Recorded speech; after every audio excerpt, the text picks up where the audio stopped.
We get to the place in 1 Samuel that the bulletin cover's been getting us ready for all series long. 1 Samuel chapter 17, we're going to begin reading in verse 3. It says, "And the Philistines stood on the mountain on one side, and Israel stood on the mountain on the other side, and a valley between them. And there came out from the camp of the Philistines a champion named Goliath of Gath, whose height was 6 cubits and a span. He had a helmet of bronze on his head. He was armored with a coat of mail, and the weight of the coat was 5,000 shekels of bronze.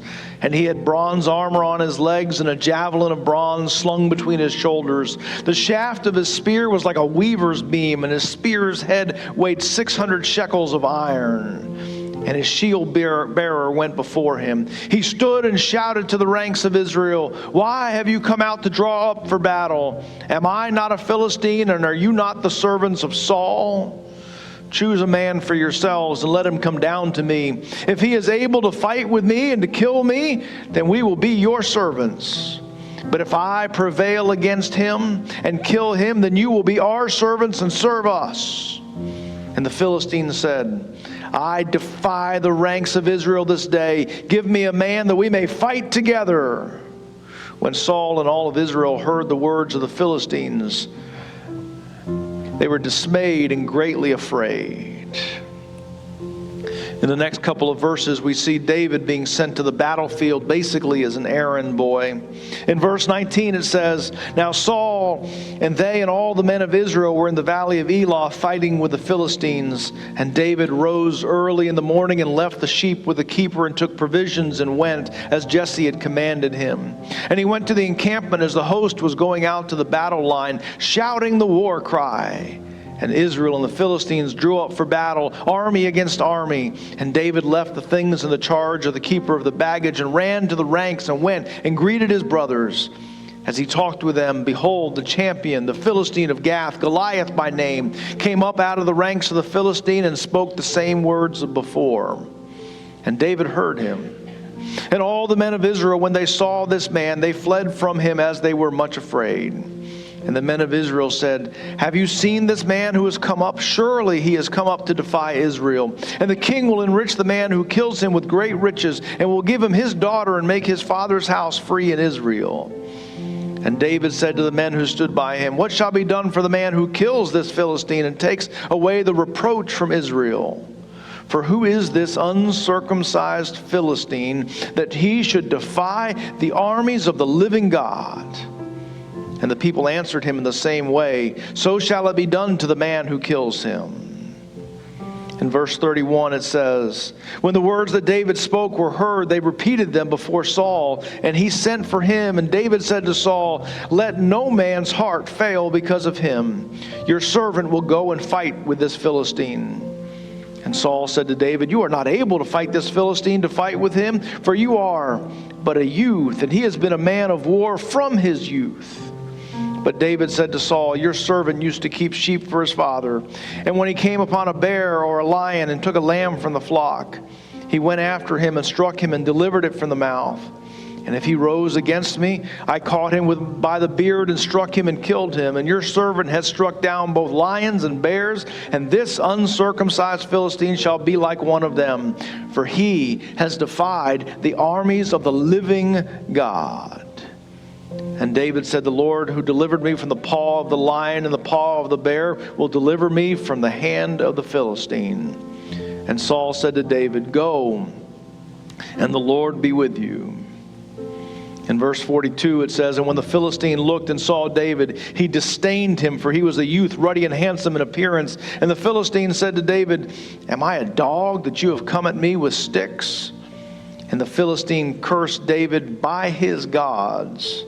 And the Philistine said to David, 'Come to me, and I will give your flesh to the birds of the air and to the beasts of the field.'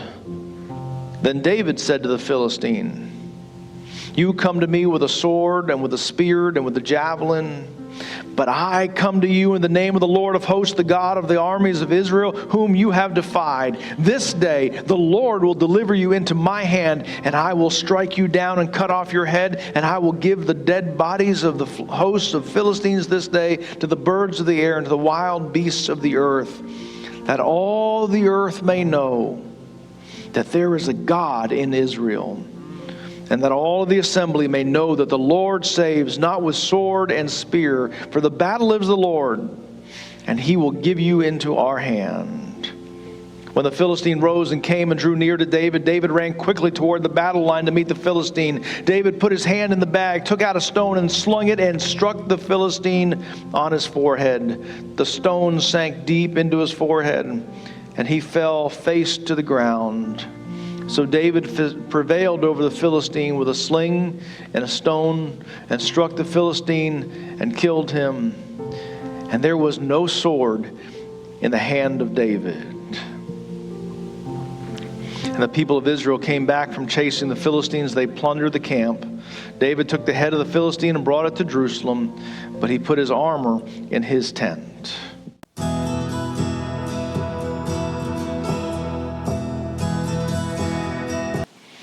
All right, giants.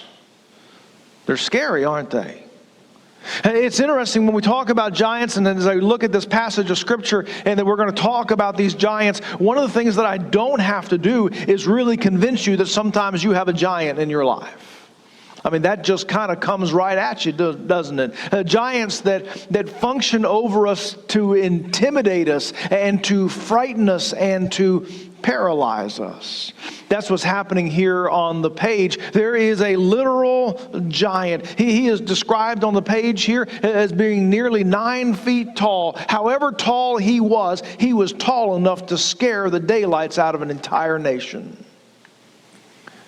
Not only was there the size of this person, but he functioned so much off of intimidation. He knew how to just find that weak spot inside of them. As he called across the way, and he says, I'm looking for someone who is my equal who will come and fight me.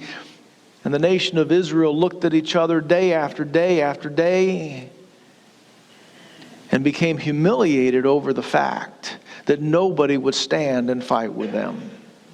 In fact, he stood in front of them for 40 days and called out and said, will anybody come and fight with me? 40 days is a long time. Think back to what you've done in the last 40 days. But every single day, in fact, the passage tells us that they marched into battle every single day singing the war chants. And then Goliath would stand out and say, I dare someone to come and fight me. Do you have anyone that will come and fight me? And they look across the lines every single day and nobody does. And they run away in fear. For 40 days. They marched in singing war chants. We're going to win today. And for 40 days, they run away and hide in fear. Goliath was huge. Goliath was better resourced. You see the list of all of the armor that he has. We see that sometimes there were points in history where the Philistines controlled the making of bronze and the making of metals, and they made sure that no one in Israel could do that. And so when he has all of these weaponry, nobody comes close to this. And he pushes his advantage as being the giant, and nobody will come up against him.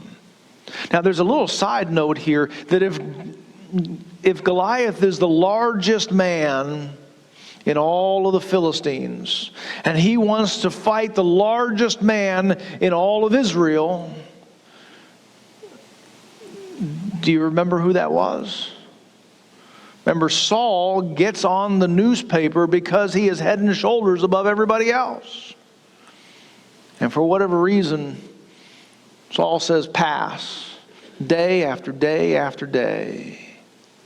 And the nation is demoralized as they cannot see past this giant that stands in front of them. And then comes David. And the thing that I want to think about this morning is, why does David have success when no one else had success? Why is it that David seems to be able to easily defeat this giant when no one else seems to be able to defeat the giant? Why is it that we seem to be completely paralyzed, overwhelmed, and just gripped by fear over some of the giants in our life, and yet it seems other people seem to just be constantly slaying giants. What is the difference between a giant slaying life and a life that runs in fear from the giants that they face all the time? Why does David succeed when everyone else failed? Let's think about that for a few minutes. But one of the things I think that is different for David is that David sees his circumstances with eyes of faith.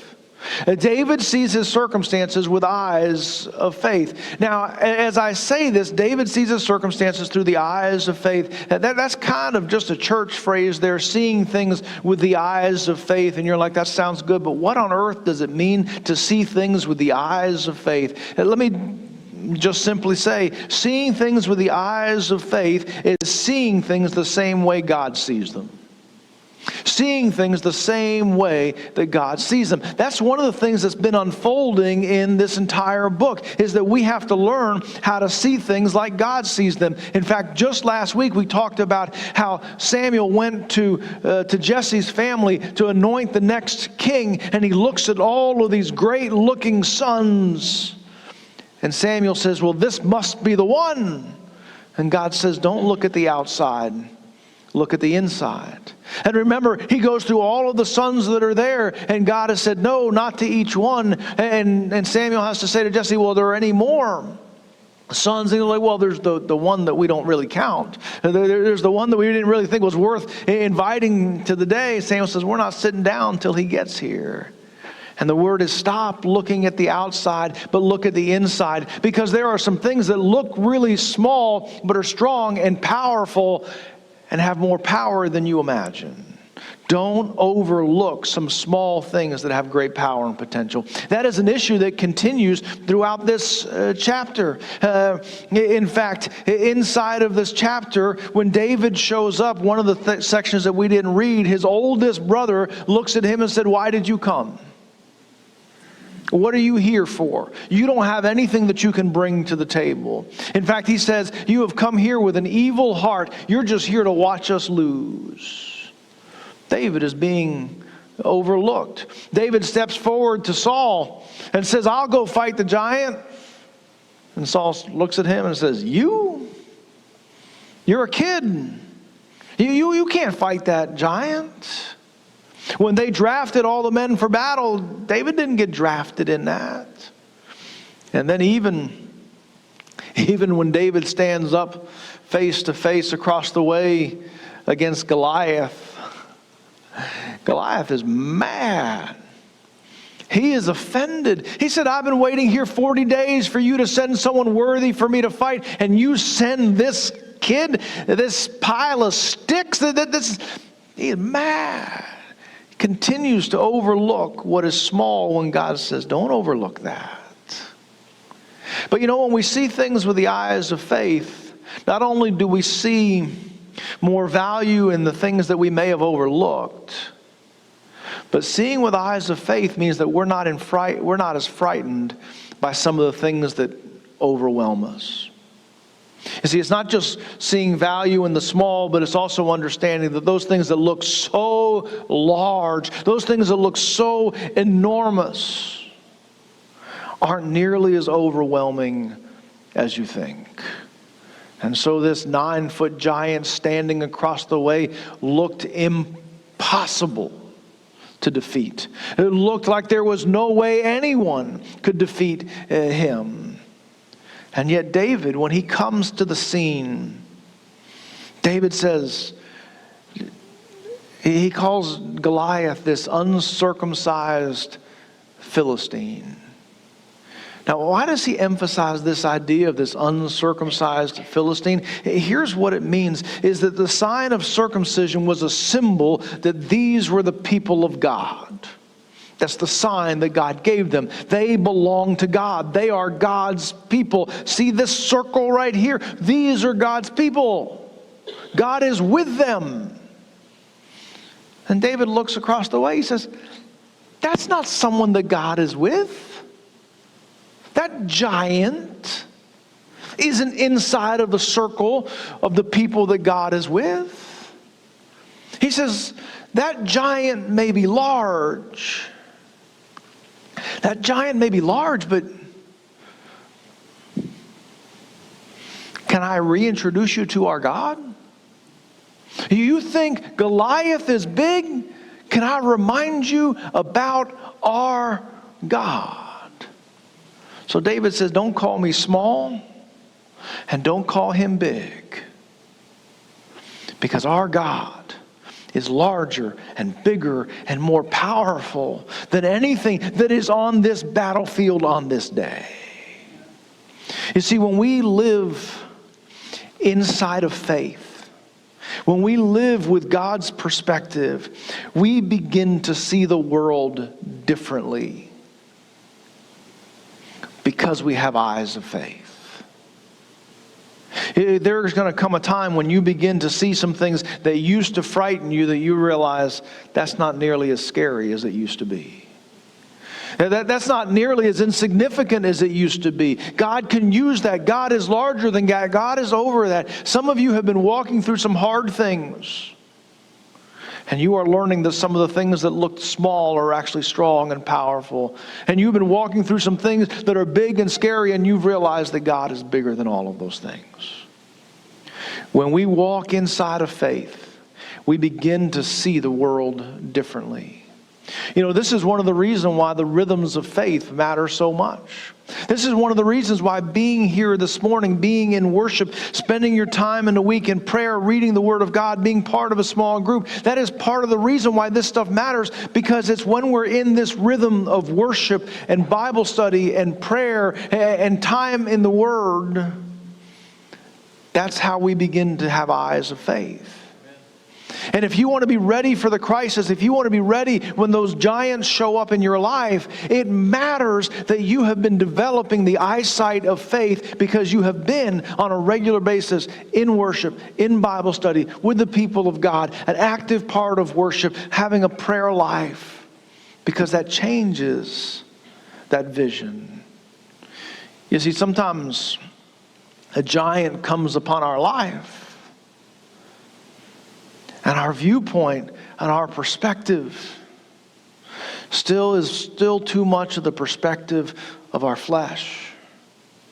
And that's when we get intimidated. And that's when we run away.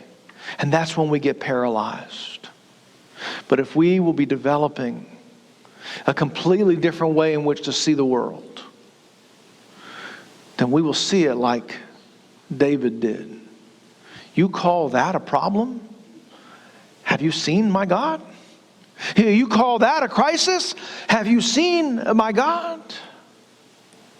Eyes of faith change the way we see things. I would also tell you that David understood the deeper purpose. David understood that there was a deeper purpose in place. Now, listen, this was war.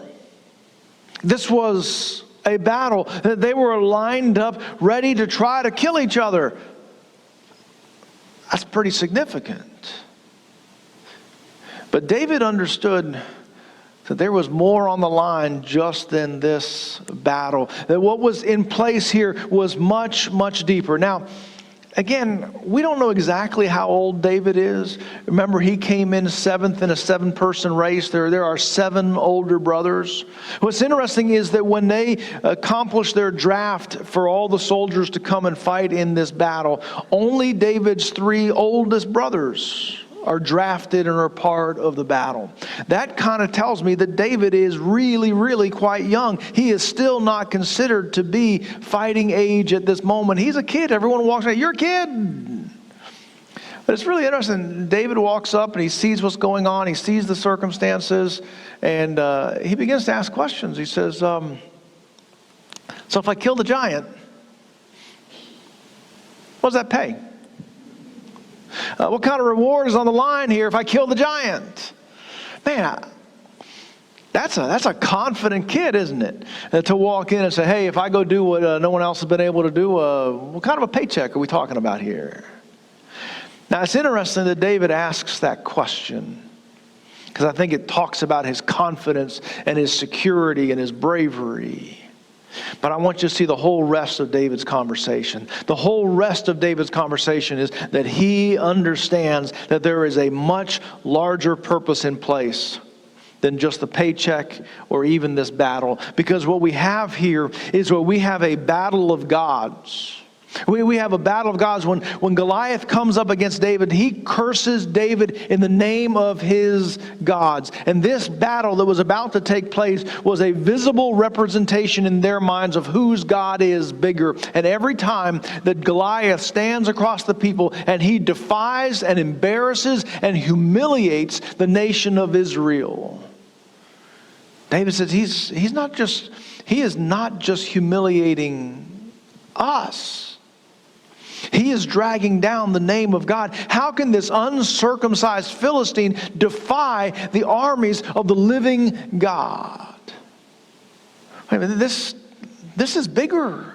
This is not just who wins today. This is, wait a minute, the name of the living God is at stake here. And that's why David moves the way that he moves. You see, I believe that David takes a look at the circumstances and he identifies what the will and the purpose of God is. And he moves his life to line up with what the will and the purpose of God is. You see, this isn't just about winning a battle.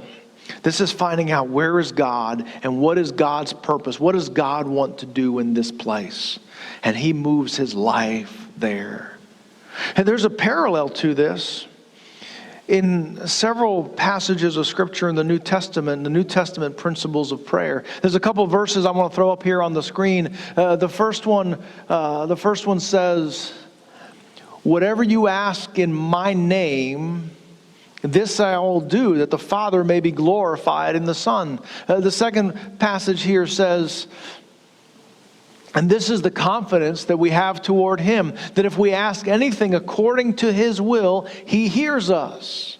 And if we know that he hears us in whatever we ask, we know that we have the request that we have asked of him."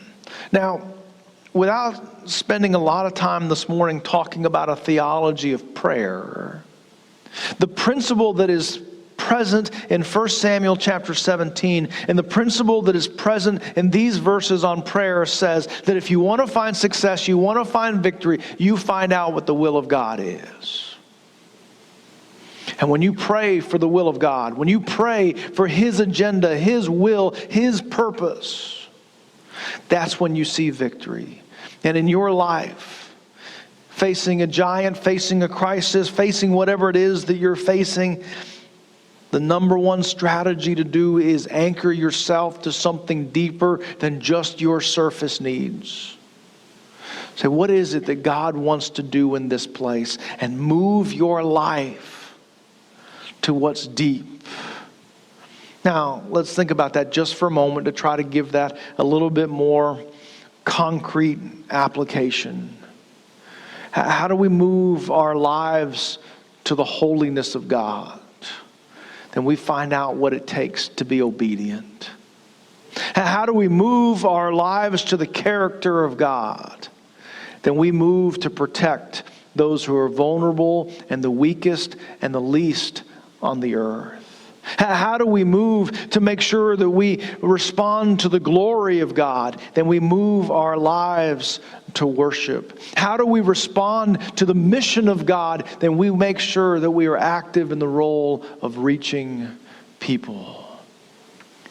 You see, sometimes we've been trying to solve the wrong problems. We've been trying to solve my needs, my preferences, my stuff. When really the things that animate us and empower us and give us the most strength and confidence and courage inside of our lives is that when we connect ourselves to the things that are deeper. So when you find yourself facing an overwhelming circumstance, sometimes what happens is that we move ourselves to be so inward in that moment that the calling on our life is to take a time out and say, okay, how can God be glorified in this circumstance? How can I respond to His holiness, to His character, to His glory, to His mission? And when we line up those things, then we really have a purpose for the fight that we have. And we know that God will prevail in those places. Move our lives to that which is of greatest purpose in our life. I also think David succeeded. I think David succeeded because he was encouraged by what God had already done. He was encouraged by what God had already done. Saul tries to put that armor on David, and David looks at this stuff and he basically says, listen, I don't have time to learn how to use this stuff. I've not tested these things. I don't even know how to fight this way. Saul says, you have no chance. But David says, listen, let me tell you a little bit about my life. He says, I've been a shepherd taking care of the sheep, and you may not think that's a big deal, but every once in a while a bear or a lion will come and try to take those sheep away. And David says, not on my watch. And he says, I've chased that bear and I've chased that lion. And if that bear and that lion won't let go of that sheep, he says, I grab it by the beard and I have killed it with my bare hands. And he talks about, I've had victory over the bears and I've had victory over the lions, and I will have victory over this Philistine. You see, when he deals with the crisis that's in front of him, he is encouraged by the crisis that God has already prevailed over his life. Now, I would tell you that some of the things that you're going through right now, God is using as a teaching point so that you will be stronger at the next crisis point that you're facing down the road. Because our memory of the things that God has already accomplished in our life strengthens us for what's next. He had a memory over where God has already acted. Now, you may say that's fine and that's good, but I don't have any of those memories. To be honest with you, I'm kind of new with this faith, or I'm kind of shallow with this faith, and I don't have any of those memories. I don't have any of those stories of my own. I've never defeated the bear. I've never defeated the lion, so the giant scares the daylights out of me. Okay? That's fair. Here's what happens. Until you have a story of your own, He gives you some stories that you can take as your own. And what He wants you to know is that He's been a giant slaying God for a long time. And He has given victory on the battlefield time and time again. He has given victory inside of the jail cell where Paul says, listen, I've learned to have comfort and I've learned to have difficulty, but I can do all things through Christ who strengthens me. He has given victory when it's been instantaneous. He has given victory when it has sometimes taken decades to survive. I think about some of the people that Jesus healed in the New Testament. The man who had been beside the waters that had been there almost 40 years. I think about the woman who had the hemorrhage that had been suffering for decades. And yet God shows up and eventually they are healed. I think about the widow of Zarephath who is living in a famine. And she has been watching all of her food supplies be depleted and just go down to nothing until she has a final meal. This is it. And she gathers the ingredients that she needs for that final meal, and she announced, the prophet Elijah says, hey, would you fix me some dinner? And the woman said, I cannot do this because this is the final meal. My son and I are going to eat this and then we're going to die. Elijah says, make the meal. Serve me up a slice. And the meal repeats and repeats and repeats and repeats until the famine is over. God has victory on the battlefield. He has victory in the jail cell. He has victory that's instantaneous. He has victory that comes after decades. He has victory that comes just in time. And He has a victory that He's waiting for your life. Because He is a giant slaying God. I want you to know that there's not a single part of life that God is ever overwhelmed or intimidated by. There's never anything that's too large. I want to take just a quick parenthesis and say that applies to the life of our church as well. Sometimes when we think about the calling and what I believe is next for the life of our church, sometimes we can look at that and say, oh, that's too big. Well, we'll never be able to do that. Man, have you met our God before? If He gives us that calling, if He gives us that assignment, oh man, impossible is just a mispronounced word with Him. All things are possible with Him. I want you to know that even as you may not have your own story, I want you to adopt the stories here, and then you'll have your story. So what's the application? What's the what now in our passage this morning? One of the things that I want you to know is that you have everything that you need. God used the resources, the tools, the experience that David had where he was. God says, I can take what you have and I can take you to victory. I want you to know that what you have, when God takes hold of those things, is more than enough for whatever crisis, whatever giant, whatever hardship you are facing in this day. I also wanted you to know that the greatest hardship that you and I will ever face is the hardship of sin and death.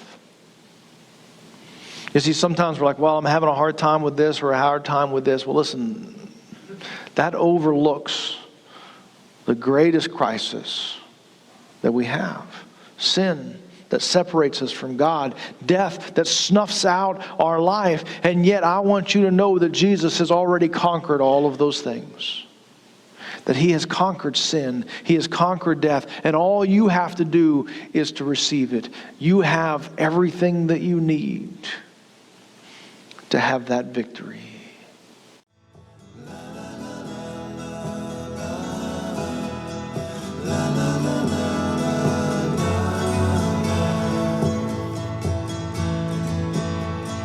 Over the hills and far from mine, she's waiting.